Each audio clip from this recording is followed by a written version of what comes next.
ሰላም ለእናንተ ቅዱሳን እንዴት ሰነበታችሁ? እግዚአብሔር የተመሰገነ ይሁን። ዛሬም ደግሞ አብረን የእግዚአብሔር ቃል እንከፋፈላለን።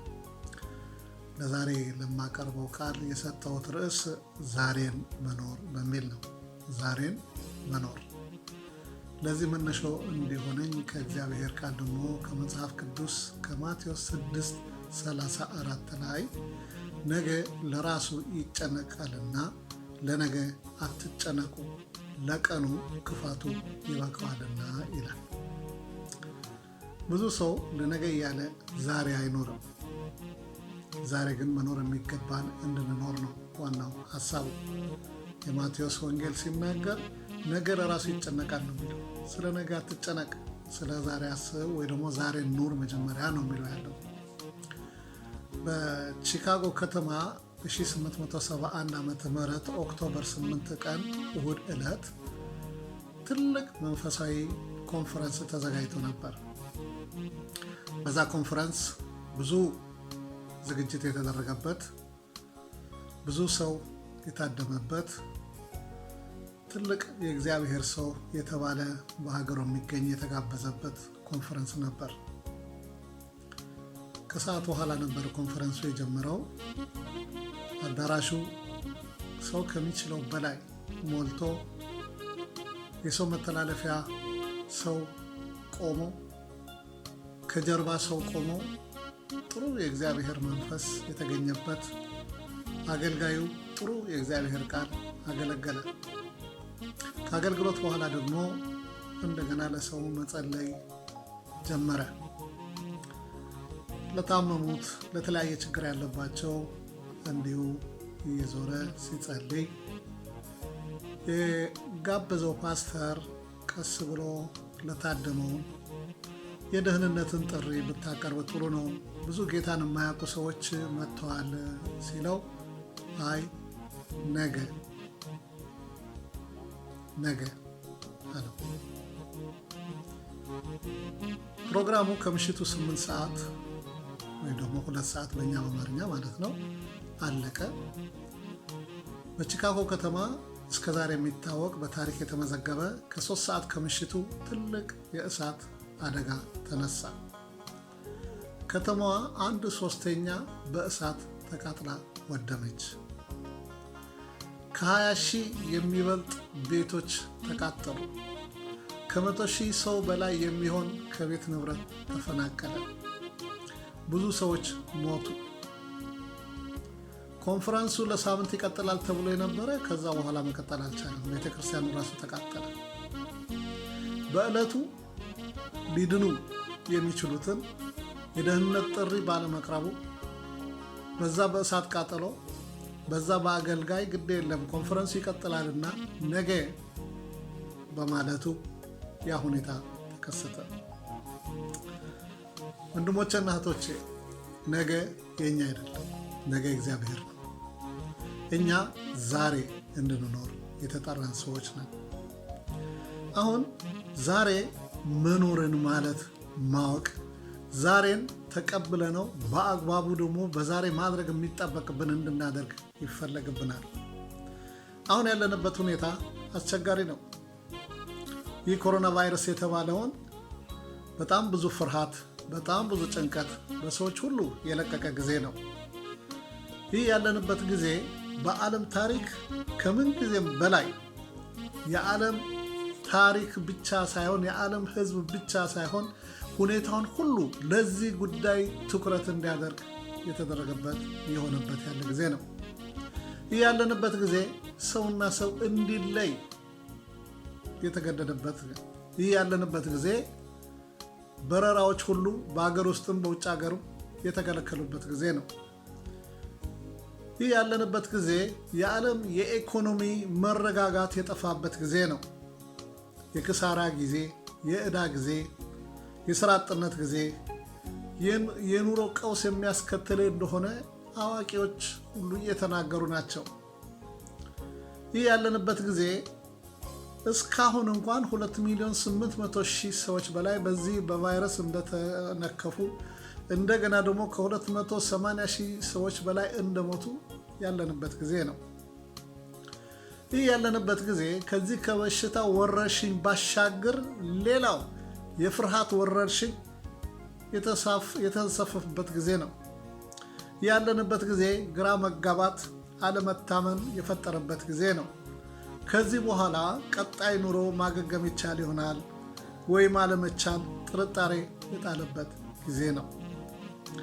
እንዲህ ግዙፍ የሆነ ሁኔታ በቀላሉ የሚታለፍ አይደለም። የሚያስከፍል ዋጋ ለሁሉም ይኖረዋል። እኛ የእግዚአብሔር ሰዎች ግን እንደ እግዚአብሔር ቃል መኖር ይገባናል። ዛሬ እንድንኖር እግዚአብሔር ይፈልጋል። እርግጥ የሰው ልጅ ብዙ ችግሮችን ለመቋቋም አቅም አለው፣ ተቋቁሞም ያልፋል። እኛ ግን ይህንን ጊዜ ዛሬ እግዚአብሔርን እየፈራን እንድንኖር ያስፈልገናል። ኢያሱ 24:14 ላይ አሁን እግዚአብሔርን ፍሩ ይላል። ተመሳሳይ የሆኑ ቃላት ሌላ ቦታም ተጠቅሰዋል። አሁንም እግዚአብሔር ፍሩ የሚሉ ማለቴ ነው። እግዚአብሔርን በመፍራት ዛሬ መኖር። ይህ ጊዜ ተግዳሮት የበዛበት ጊዜ ነው። ችግሩ ተግዳሮቱ አይደለም። በዚህ በተግዳሮት ጊዜ ትኩረት ለምናደርግበት ጊዜ ነው ችግሩ። ትኩረት የምናደርግበት ጉዳይ አቅማችን፣ ችሎታችን፣ ገንዘባችን፣ ጉልበታችን ሁሉ እናፈስበታለን። መንፈሳዊ ዓለም ወይ ደግሞ መንፈሳዊ ግዛት የኃይል ግዛት ወይ ደግሞ የኃይል ዓለም ነው። እምነት መንፈሳዊ ኃይል ነው። በእምነት በኩል ተራራን ማንቀሳቀስ ይቻላል። በእምነት በኩል ነፃነት ማግኘት ይቻላል። ጸሎት መንፈሳዊ ኃይል ነው። በጸሎት በኩል ለውጥ ማምጣት ይቻላል። በአንጻሩ በምናይበት ጊዜ ደግሞ ፍርሃት መንፈሳዊ ኃይል ነው። የፈራነው ነገር ወደኛ እንዲቀርብ ወይ እንዲጠጋ ሊያደርግ ይችላል። ጥርጣሬ መንፈሳዊ ኃይል ነው። ጭንቀትን ያስከትላል። በሁለት ሐሳብ መመላለስ መንፈሳዊ ኃይል ነው። አለመረጋጋትን ያስከትላል። እግዚአብሔር ተግዳሮትን አስመልክቶ ምሳሌ በቃሉ ላይ ሲያስቀምጥ በዘዳግም ምዕራፍ 20 ከቁጥር 5 እስከ 7 እንዲህ ይላል። አለቆችም ለሕዝቡ እንዲህ ብሎ ይናገሩ፣ አዲስ ቤት ሰርቶ ያላስመረቀ ሰው ቢኖር በሰልፍ እንዳይሞት ሌላም ሰው እንዳያስመርቀው ወደ ቤቱ ተመልሶ ይሂድ። ወይንም ተክሎ ፍሬውንም ያልበላ ሰው ቢኖር በሰልፍ እንዳይሞት ሌላ ሰውም ፍሬው እንዳይበላ ወደ ቤቱ ተመልሶ ይሂድ። ሚስትም አጭቶ ያላገባትም ሰው ቢኖር በሰልፍ እንዳይሞት ሌላም ሰው እንዳያገባት ወደ ቤቱ ተመልሶ ይሂድ ይላል። አስተውሉ። በዚህ ምሳሌ ላይ የተጻፈው 3 አይነት ሰዎች ይናገራል። እነኚህ 3 ሰዎች ሁሉ ወደ ሰልፍ እንዲሄዱ ወይ ደግሞ በሰልፍ ቦታ እንዲገኙ ነው ጥሪያቸው። ነገር ግን አንደኛው ቤት ሰርቷል፣ አላስመረቀም። አንደኛውም ወይን ተክሏል፣ ፍሬው ደርሶ አልበላም። አንደኛው ደግሞ እጮኛ አጭቶ ደግሞ አላገባትም። አሁን ጦር ሜዳ ሄዶ እነኚህ ሰዎች በጦር ሜዳ ያለውን ሁኔታ ሳይሆን የተዉት ከጀርባቸውን ሐሳብና ተግዳሮት ስላለ በዚህ ምክንያት ሁለት ልብ እንዳይሆኑ ወደ ቤታቸው እንዲመለሱ ነው የሚናገረው። ያዕቆብ ምዕራፍ 1 ቁጥር 5 እና 8 እንዲህ ይላል፣ ከእናንተ ማንም ጥበብ ቢጎድለው ሳይነቅፍ በልግስና ለሁሉ የሚሰጠውን እግዚአብሔርን ይለምን፣ ለእርሱም ይሰጠዋል። ነገር ግን በምንም ሳይጠራጠር በእምነት ይለምን። የሚጠራጠር ሰው በነፋስ የተገፋና የተነቃነቀ የባህርን ማዕበል ይመስላልና፣ 2 ሐሳብ ላለው በመንገዱም ሁሉ የሚወላውል ለዚያ ሰው ከጌታ ዘንድ አንዳች እንዲያገኝ አይምሰለው ይላል። ጥበብ ለዛሬ ያስፈልገናል። ጥበብ ለመኖር ያስፈልገናል። እግዚአብሔር ቃል እዚህ ጋር ይመክረናል። ጥበብ የጎደለውን እግዚአብሔር ይለምን፣ እሱ በልግስና ይሰጠው አይደለም። በሁለት ሐሳብ አትመላለስ፣ ከእግዚአብሔር ዘንድ ምንም አታገኝም እያለ ነው የሚነግራል። እግዚአብሔር አምላካችን ጥንትም ዛሬም ለዘላለም ለመደገፍ ለመርዳት ወደኋላ የሚል አምላክ አይደለም። እግዚአብሔር ይረዳል፣ እግዚአብሔር ይደግፋል። ከእግዚአብሔር ውጭ ግን አማራጭ ሌላ ደግሞ አለመፈለግ ይገባናል። አሁን ጥበብ ያስፈልገናል ብንለምን ጌታ እንደሚሰጠን ታማኝ ስለሆነ በዚህ ሰዓት ዛሬ እግዚአብሔር ጥበብን መለመን ያስፈልገናል ወንድሞቼ። ዕብራውያን ምዕራፍ 4 ቁጥር 16 ላይ ሲናገር እንግዲህ ምሕረትን እንድንቀበል በሚያስፈልገን ጊዜ የሚረዳንን ጸጋ እንድናገኝ ወደ ጸጋው ዙፋኑ በእምነት እንቅረብ ይላል። እዚህ ጋር የሚለው በሚያስፈልገን ጊዜ የሚረዳንን ጸጋ እንድንቀበል በእምነት ወደ ጸጋው ዙፋኑ ፊት እንቅረብ። ለመቀበል የምንችለው በእምነት ነው። በሌላው ቦታ ተመሳሳይ ቃል በሌላ መጽሐፍ ቅዱስ ሲናገር ምን ይላል? በሙሉ ልብ ይቅረብ፣ በድፍረት ይለዋል፣ በእርግጠኝነት ይቅረብ ይለዋል። ለመቀበል እንዲችል ፊት ዘዳግም ምዕራፍ 20 ቁጥር 5 እስከ 7 እንዳነበብ ነው ቤት የሰራው ወይን የተከለው ሚስት ያጨውን ሁለት ሐሳብ እንዳይኖራቸው ከሰልፍ እንዲመለሱ ብሎ ከተናገረ በኋላ እዛው ዘዳግም 20 ቁጥር 8 ላይ ደግሞ ቀጥሎ እንዲህ ይላል፣ አለቆች ደግሞ ጨምረው ማንም ፈሪና ድንጉጥ ሰው ቢሆን እርሱ ፈርቶ የወንድሞቹን ልብ ደግሞ እንዳያስፈራ ወደ ቤቱ ተመልሶ ይሄድ ብለው ለሕዝቡ ይናገሩ ይላል። ይህ ሰው ቤት ሰርቶ አይደለም፣ ወይን ተክሎ አይደለም፣ እጮኛ አጭቶ አይደለም፣ ግን ፈሪ ድንጉጥ ከፍርሃቱና ከድንጋጤ የተነሳ አጠገቡ ያሉ ሌሎቹን ሊያስፈራ ሊያስደነግጥ ፍርሃቱና ድንጋጤው ሊያስተላልፍ ስለሚችል ይመለስ ወደ ቤቱ ነው የሚለው። ናፖሊዮን ቦናፓርት የተባለው ፈረንሳዊ በዓለም የታወቀ ጀነራል በወጣትነት ዕድሜው ብዙ ጦርነቶችን አሸንፎ የታወቀ ሰው ነበረ። ጀግና ነው፣ ደፋር ነው፣ ኃይለኛ ነው። በአንድ ጦር ሜዳ ላይ ሆኖ ወታደሮቹ በየስፍራው ቆመው እያሉ እሱ በድንኳኑ ቁጭ ብሎ እያለ አንድ ወታደር መጣና ሰላምታ ከሰጠው በኋላ እባክዎን ጌታዬ፣ እኛ ፊት ለፊት አንድ ልጅ አለ፣ እናቴ እያለ እያለቀሰ አስቸግረን፣ አንድ ነገር ይበሉልን አለው። እሺ ብሎ ተነስቶ ሲሄድ ልጁ ይንቀጠቀጣል፣ ያለቅሳል። ማነው ስም አለው። ናፖሊዮን አለው። እንደኔ እንግዲህ ሁለት ምርጫ አለ አለው። ወይ ተነስተ ወደ ቤት ሂድ፣ አለበለዚያ ስምህን ቀይር። አንተ ናፖሊዮን፣ እኔ ናፖሊዮን ተብለን ልንጠራ አንችልም አለው። ስምህን ይዘህ ለመኖር ከፈለክ ግን ደፋር መሆን አለብህ አለው። መፍራት የለብህም አለው። ይህ የናፖሊዮን ታሪክ ነው። አንድ ቀን ብዙ ነገር ሊሆን ይችላል። በአንድ ቀን ብዙ ነገር ያልጠበቅነው ያላሰብነው ሊከሰት ይችላል። በዚህ ባነበብነው በማቴዎስ 6:34 ላይ ነገ ለራሱ ይጨነቃልና ለነገ አትጨነቁ፣ ለቀኑ ክፋቱ ይበቃዋልና በሚለው ላይ እዚህ ላይ ተንተርሼ አንዳንድ ነጥቦች ለማየት እፈልጋለሁ። ይህንን ቃል ስታነቡ በአንጻሩ የሚለው ያለው ዛሬ ኑሩ። ዛሬ ላይ ቆማችሁ ነገ ለመኖር አትሞክሩ። ነገ ሌላ ቀን ነው።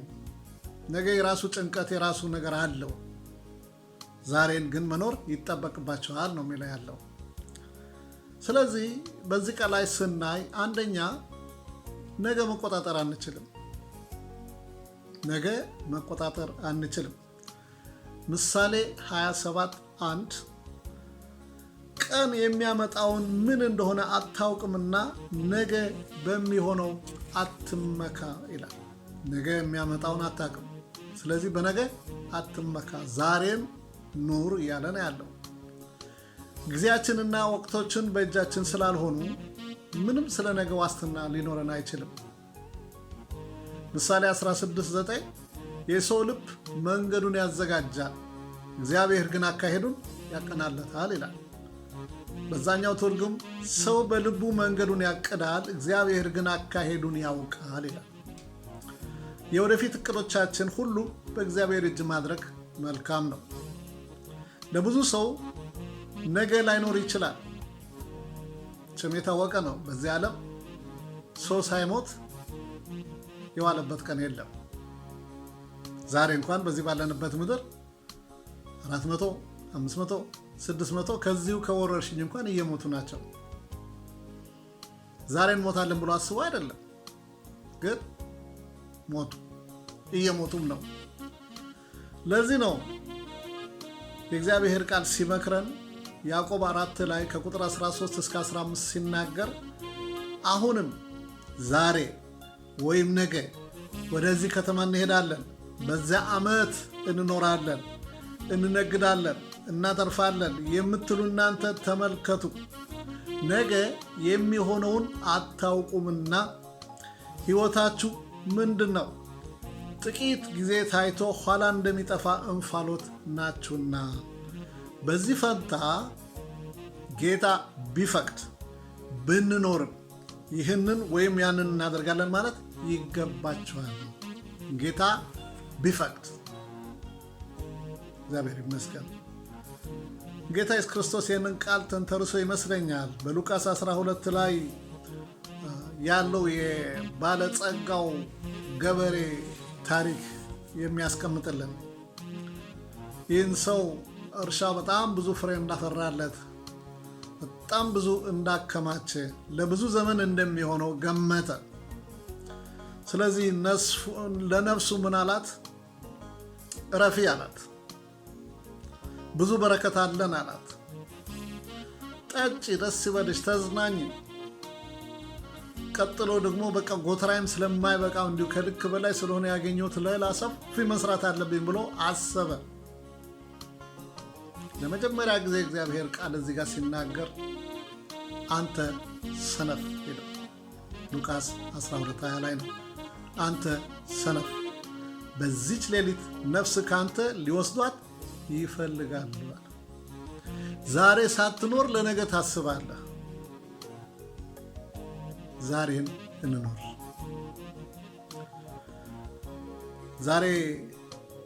ዛሬ ተብሎ ሲጠራ በዛሬ ማድረግ የሚገባንን እንድናደርግ እግዚአብሔር ሁላችንን ይርዳን። ወንድሞቼ እናቶቼ፣ ሐዋርያ ጳውሎስ ራሱ በሐዋርያ ሥራ ምዕራፍ 18 ቁጥር 21 ላይ ለኤፌሶን ሰዎች ሲሰናበታቸው እንዲህ አላቸው፣ ነገር ግን ሲሰናበታቸው የሚመጣውን በዓል በኢየሩሳሌም አደርግ ዘንድ ይገባኛል፣ እግዚአብሔር ቢፈቅድ ግን ወደ እናንተ ደግሞ እመለሳለሁ አላቸው።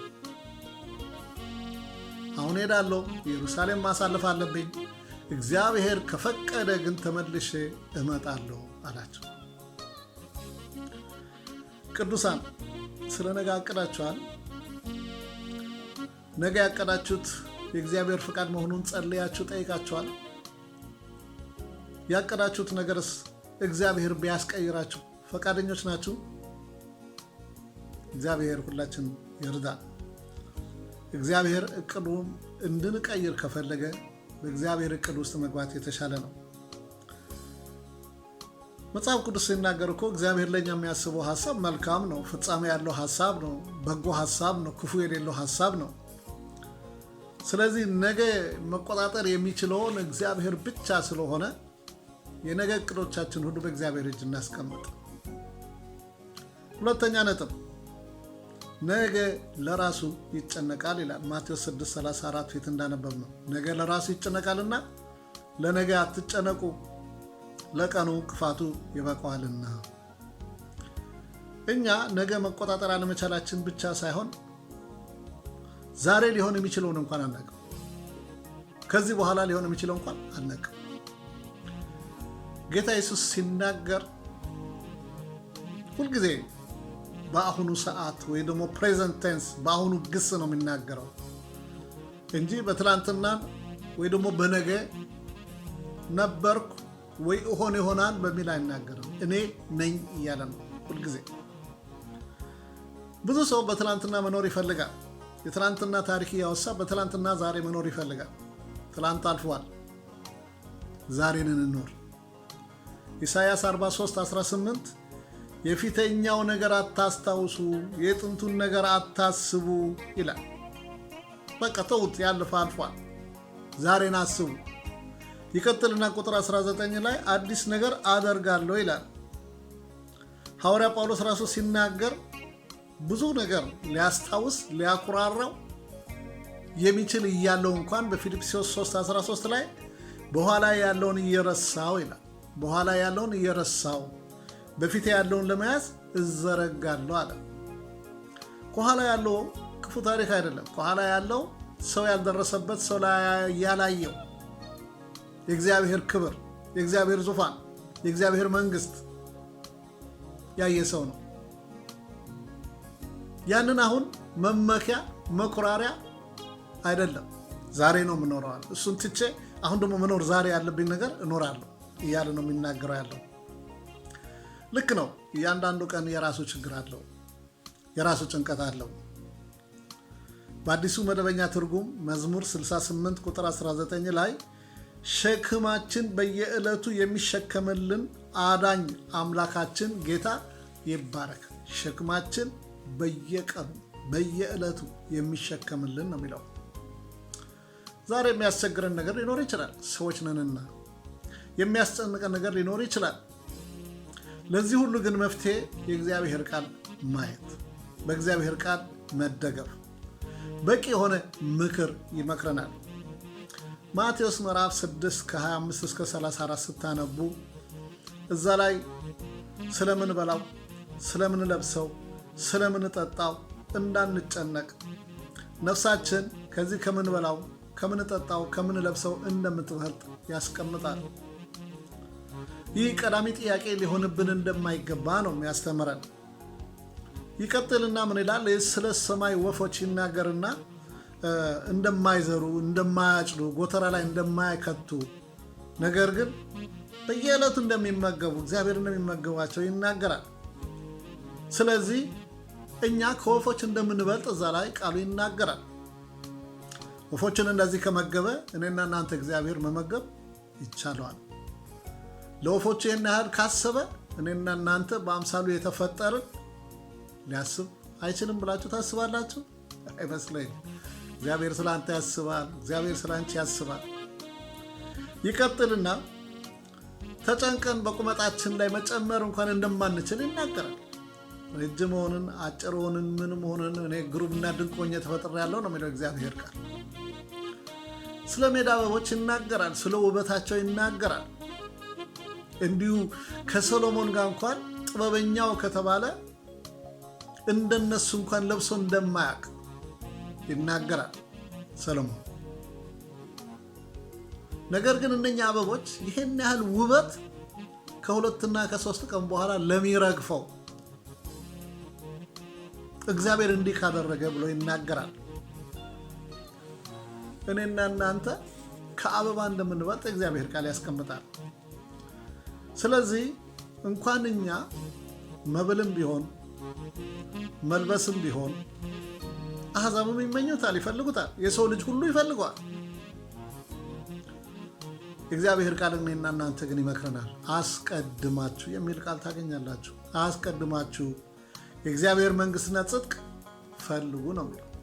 መፈለግ ያለብን ዛሬ የእግዚአብሔር መንግሥት ነው። ሌላው ተጨማሪ ነው። ነገ ለራሱ የሚጨነቅ ቀን ነው። ለነገ አትጨነቁ፣ ለነገ ክፋቱ ይበቃዋል ነው የሚለው እግዚአብሔር ቃል። አንድ ሰው ምን አለ? የነገ ጭንቀት ዛሬ ከእግዚአብሔር ጋር ያለን ግንኙነት ላይ ተጽዕኖ እንዳያሳድርብን እንጠንቀቅ ይላል። ለነገ ስንጨነቅ ዛሬ ከእግዚአብሔር ጋር ያለን ሪሌሽን እንዳያበላሽብን፣ ተጽዕኖ እንዳያመጣብን፣ ነገ ከማሰብ ዛሬ ማድረግ የሚገባን ሳናደርግ እንዳንቀር እያለ ነው የሚናገረው። በአንዲት ቀን ብዙ ለውጥ ሊሆን ይችላል ወንድሞች። በአንዲት ቀን አስቡ። ኤሳው በኩር በአንዲት ቀን ብኩርና ሲያጣ፣ አሳዳጅ የነበረው ሳኦል በደማስቆ መንገድ በአንዲት ቀን ሕይወቱ ተገለባበጠ። እግዚአብሔር ይመስገን። አስቡ። አይሁዳዊት አስቴር በአንዲት ቀን ንግስት ተባለች። 7 ቀን ሙሉ በሷ ምክንያት በዓል እንዲደረግ ታወጀ። በአንዲት ቀን በውሸት ተከሶ በእስር ቤት ሲማቀቅ የነበረው ዮሴፍ የግብፅ ጠቅላይ ሚኒስትር እንዲሆን ተደረገ። የአንድ ቀን ስለ አንድ ቀን ሳወራ ትንሽ ስለ ራሴ ብናገር በህይወቴ የተከተሉብኝ የደረሱብኝ የማረሳቸው ነገሮች ቢኖሩ አንዱ ግን አብልጦ በደንብ የማስታውሰው ቀኑ ሰኞ ዕለት ነው። ትምህርት ጨርሼ ከተመረቅኩ ወደ 6 ወር ሊሞላኝ ነው።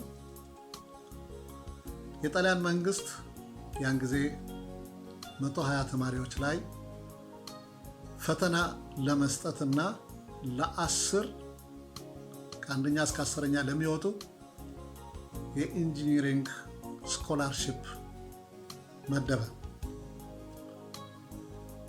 ፈተና ወሰድኩ። በፈተናው 3ኛ ሰው ሆንኩኝና ስኮላርሺፕ አገኘሁ። አንድ ቀን እግዚአብሔር ይመስገን ቤታችን ላይ በጣም ትልቅ ደስታ ሆነ። ይህ ከሆነ በኋላ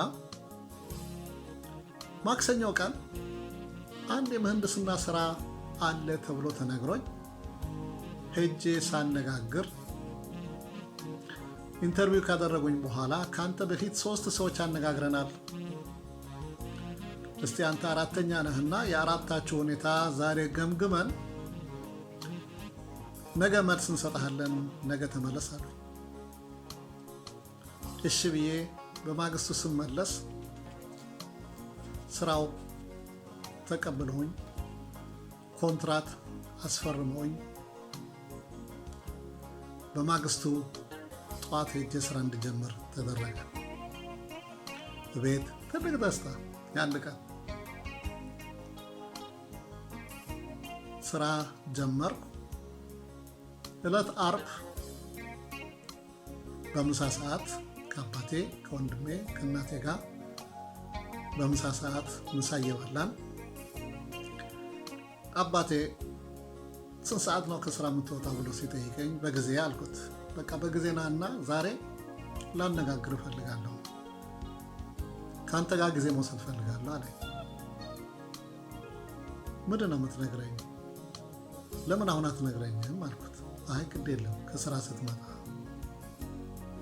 አይ ጥሩ፣ ሰዓትም እየደረሰብን ነው። አባቴ የሚሰራ ስለነበረ ወንድሜ የሚሰራ ስለነበረ በቃ እንግዲህ እንሄድ ሁላችን፣ ሰዓታችን እየደረሰ ነው ስለ አባቴ ስራ አልሄድም ዛሬ አለ። ምን ነው አልኩት። አይ በቃ አንተ ስራ ጀምረሃል፣ ትምህርት ትቀጥላለህ፣ ራስን ትችላለህ፣ ወንድሜ ይሰራል። ለእኔና ለእናትህ በቀን መስራት አይጠበቅብኝም፣ ካሁን በኋላ ችግር አይኖርብንም። ስለዚህ ዛሬ ማረፍ እፈልጋለሁ አለኝ። በደህና ነው አልኩት። አዎ በደህና ነው አለኝ። እሺ ብዬ አዲስ ስራ ስላገኘው ልቤ ወደ ስራ ሄደና ስራ ቆይቼ ከስራ ከወጣሁ በኋላም ስለ ስራው አንዳንድ ነገር ለማወቅ፣ ለመጠየቅ፣ ለመረዳት ሌላ ስራውን ለቆ መሄድ ልተካው የነበረ ሰውዬ ጋር ጊዜ ወሰድኩ። አባቴ ጠብቀኝ ነበር። ከዛ በኋላ ወደ ቤት ስደርስ ልክ ቤት አካባቢ ስደርስ ጩኸት ሰማሁ፣ ለቅሶ ሰማሁ። ደነገጥኩ። ስገባ አባቴ አርፏል።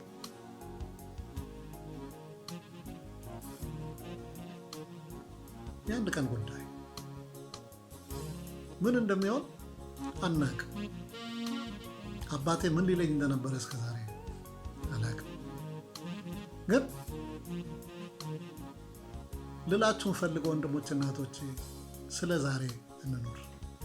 ዛሬ ራሱ እንኳን በአግባቡ እንኖር፣ እንደሚገባ እንኖር።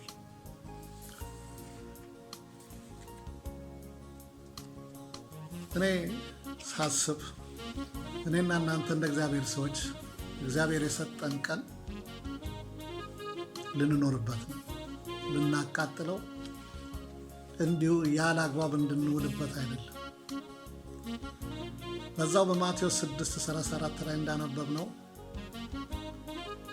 ዛሬ እንድንኖር ነው የሚያሳስበው። ሶስተኛ ነጥብ በዚህ ላይ የምናየው ምንድነው? ዛሬ ተመልሶ አይመጣም። ዛሬ ተመልሶ አይመጣም። ምሳሌ 3:28 እንዲህ ይላል፣ ወዳጅህን ሂድና ተመለስ፣ ነገ እሰጥሃለሁ አትበለው፣ በጎ ነገርን ማድረግ ሲቻልህ ይላል። አሁን በእጅህ እያለ አሁን ልትሰጠው እየቻልክ ለምን ነገ ተመለስ ትለዋለህ? ለምን አሁን አትሰጠውም? ለምን አሁን አታደርግለትም ነው የሚለው ያለ እግዚአብሔር ቃል። አንድ ነገር ልንገራችሁ ወንድሞቼ፣ በእናንተ ሂሳብ በእያንዳንዳችሁ እግዚአብሔር ከነገ ጀምሮ በባንክ አካውንታችሁ 86,400 ዩሮ በቀን ቢያስቀምጥላችሁ፣ ነገር ግን ይህንን 86,400 ዩሮ ለአንድ ቀን የምትጠቀሙበት ነው። ሰኞ ተሰጥቷችሁ ማክሰኞ ጠዋት ሰኞ ያልተጠቀማችሁበትን ይወሰዳል።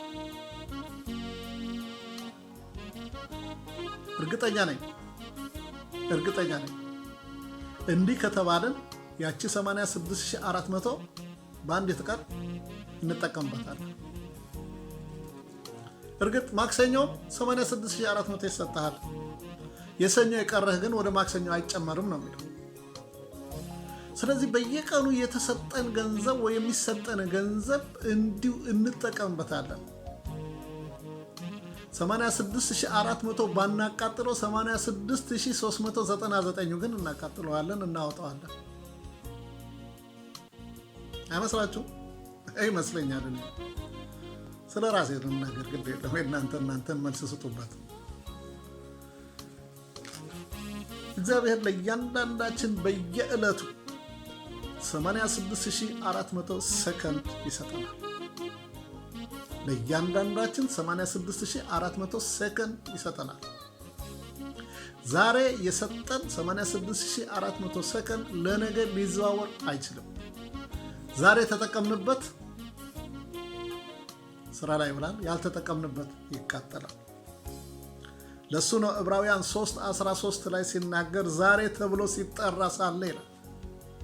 ዛሬ ተብሎ ሲጠራ ሳለ ለእያንዳንዱ ቀን እርስ በርሳችሁ ተመካከሩ ይላል። ዛሬ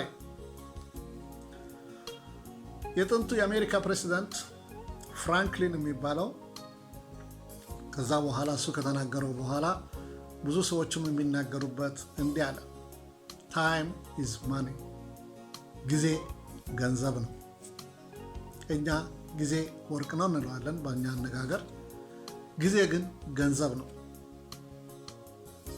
አያችሁ፣ የተሰጠን ጊዜ የተሰጠን ቀን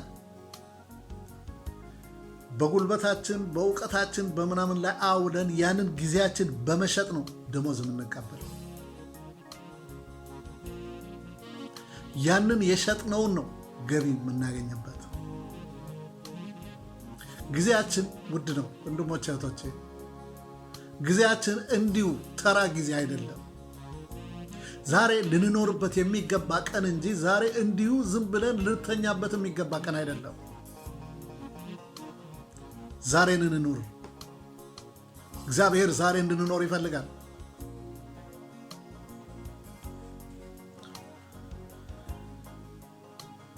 አንድ ወር ተኩል ሆኖናል እቤት ቁጭ ካለ።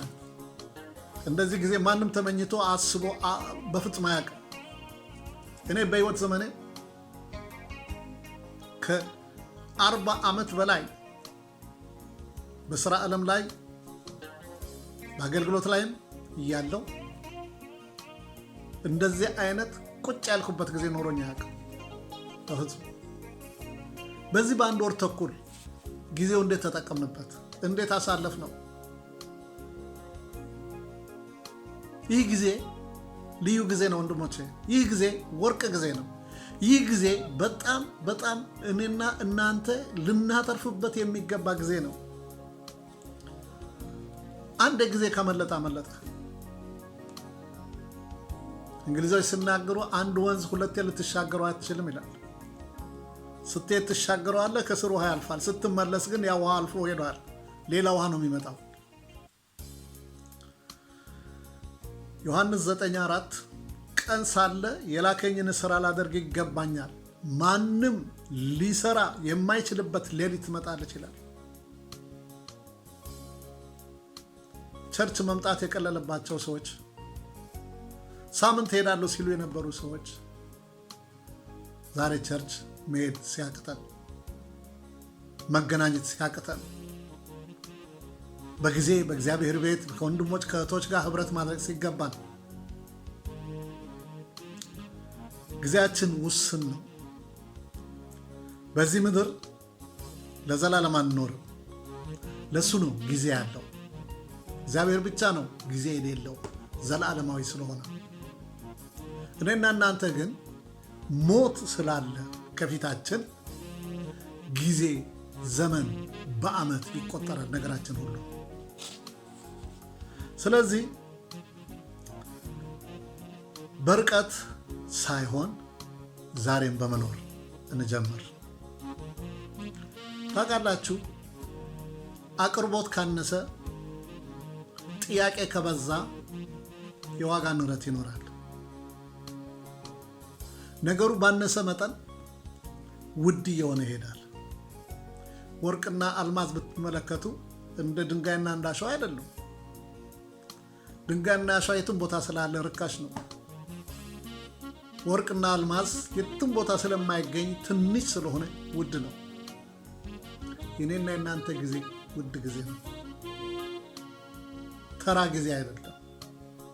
እግዚአብሔር የሰጠን ጊዜ በአግባቡ እግዚአብሔር እንድንጠቀምበት ይፈልጋል። ጌታ ይርዳን። ለሱ ነው ያዕቆብ 4:14 ምን ይላል? ሕይወታችሁ ምንድን ነው? ጥቂት ጊዜ ታይቶ ኋላ እንደሚጠፋ እንፋሎት ነው ይላል። ምንድን ነው? ኖረ ሞተ፣ እግዚአብሔር ይጠብቃል። በሕይወታችን ዘመን እግዚአብሔር ያስከብረን፣ እግዚአብሔርን ሐሳብ አገልግለን እንድንኖር የእግዚአብሔር ፈቃድና የእግዚአብሔር ሐሳብ ነው። ስለዚህ ዛሬን እንኖር፣ ከዛሬ እንጀምር። የነገ አራተኛ ነጥቤ የነገ ፍላጎት እግዚአብሔር ያሟላል። ዛሬ ስንኖር ነገ የሚያስፈልገን እግዚአብሔር ያሟላል። ዛሬ ማድረግ የሚገባን ነገር ካደረገን ለነገ የሚያስፈልገው እግዚአብሔር ያስብበታል። ለሱ ነው ፊትም ያነበብኩት ማቴዎስ 6:33 ነገር ግን አስቀድማችሁ የእግዚአብሔርን መንግሥት ጽድቁንም ፈልጉ፣ ይህም ሁሉ ይጨመርላችኋል። በአብዛኛው ጊዜ አይታችሁ ከሆነ እግዚአብሔር ስለ ነገ ብዙ አይናገረንም። መናገር አቅቶት አይደለም፣ መግለጽ አቅቶት አይደለም። ነገር ግን በእርሱ እንድንታመን ነው። እግዚአብሔር እንድንታመነው ይፈልጋል። ስለ ነገ እግዚአብሔር መታመን ያስፈልገናል። የነቢዩ ኤልያስ ታሪክ ስታውቁ በአንደኛ ነገሥት ምዕራፍ 17 ላይ ያለው በመሸሽ በነበረበት ጊዜ፣ ቁራዎች ከመገቡ ጊዜ፣ ወንዙ ከደረቀ በኋላ እግዚአብሔር በሰራጵታ አንዲት ባልቴት አለች፣ እሷ ደግሞ አሁን ትመግብሃለች አለ። የሴትዋን ታሪክ ታውቃላችሁ። እንጨት ስትለቅም ነው ያገኛት። እሷ ያላት በማድጋ እፍኝ የሚሆን ዱቄት፣ በማሰሮ ጥቂት ዘይት፣ አንድ ልጅ አላት። ያላት የቀኑ ሁሉ ይሄ ብቻ ነው። ውሃ ሲለምናት ውሃ እንኳን ቀጣ ሰጠችው። እንጎቻ ሲለምናት ያለችኝ እቺ ብቻ ነች። እችኑ ዛሬ እኔና ልጄ በልተን ነገ ምንም የሚበላ ነገር አይኖረንም፣ እንሞታለን አለች። ግድ የለም አላት። ለእኔም ትንሽ ስጭኝና ሰጠችው።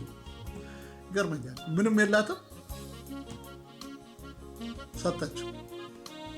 እግዚአብሔር የተመሰገነ ይሁን። ዛሬን በመኖሯ ስለ ነገ ሳትጨነቅ ከማግስቱ ጀምሮ ግን ምንም ነገር እንዳልጎደላት ያንን የረሃብ የችግር ጊዜ እንዳለፈች እግዚአብሔር ቃል ያስተምረናል። አንዳንዴ ዛሬ መውጫ የሌለው ይመስላል በእኛ እይታ። አሦራውያን በሁለተኛ ነገሥት ምዕራፍ 19 ላይ የእግዚአብሔር ሕዝብ ለመውጋት አስቀድሞ ደብዳቤ ላኩ። ሕዝቅያስ ደብዳቤውን ካነበበ በኋላ ደነገጠ፣ ፈራ፣ ተረበሸ። ደብዳቤውን በእግዚአብሔር ፊት ዘረጋውና መጸለይ ጀመረ። እሱ ሊዋጋቸው እንደማይችል ሊቋቋማቸው እንደማይችል በጣም ብዙ ኃይለኞች እንደሆኑ ያውቃል። ደብዳቤውን በእግዚአብሔር ፊት አደረገ፣ በእግዚአብሔር ፊት ጸለየ። ዛሬ ሌሊት እግዚአብሔር መልአኩን ላከና ከአሦራውያን ወደ 185,000 ገደለ። ለእነ ሕዝቅያስ በማግስቱ የምርኮ ጊዜ ሆነ። እግዚአብሔር የተመሰገነ ይሁን። ስለ ነገ እግዚአብሔር ያስባል። ዛሬን እንኑር ወንድሜና እህቴ። አያችሁ ማርቆስ 9:23 ለሚያምን ይላል። ለሚያምን ሁሉ ይቻላል። ዛሬ ወንድሞቼና እህቶቼ የእግዚአብሔር ጸጋ በቂያችን ነው። የእግዚአብሔር ኃይል በድካማችን ይፈጸማል። በድካማችን ኃይሉ ይገለጻል። ዛሬ የእግዚአብሔር በመተማመን ስንጠብቀው ዛሬ ኃይላችንም ይታደሳል። በዚያ አጣብቂኝ በዚያ አስቸጋሪ ጊዜ እንኳን እየኖርን ዛሬ እርሱ የሚያስፈልገን ነገር ሁሉ ይሞላብናል። ዛሬ ልባቸው ለተሰበረ መንፈሳቸው ለተሰበረ እግዚአብሔር ቅርብ ነው። ዛሬ ወደ እርሱ የሚጮሁትን ሁሉ ይሰማቸዋል። ከማንኛውም መከራ ሊያድናቸው ይችላል። ዛሬ ወደ እርሱ ስንቀርብ እሱ ወደኛ ይቀርባል። ዛሬ ሳናቋርጥ ብንጸልይ፣ ዛሬ ስናመሰግነው፣ ዛሬ በእሱ ደስ ሲለን ከምንለምነው ከምንፈልገው በላይ ሊያደርግ ለሚቻለው ለእሱ ለእግዚአብሔር ክብር ይሁን። ወንድሜ እህቴ፣ የመጨረሻ ቃል ልንገራችሁ፣ ዛሬን እንኑር። እግዚአብሔር በነገር ሁሉ ይባርካችሁ፣ ሰላምን ይስጣችሁ። አሜን።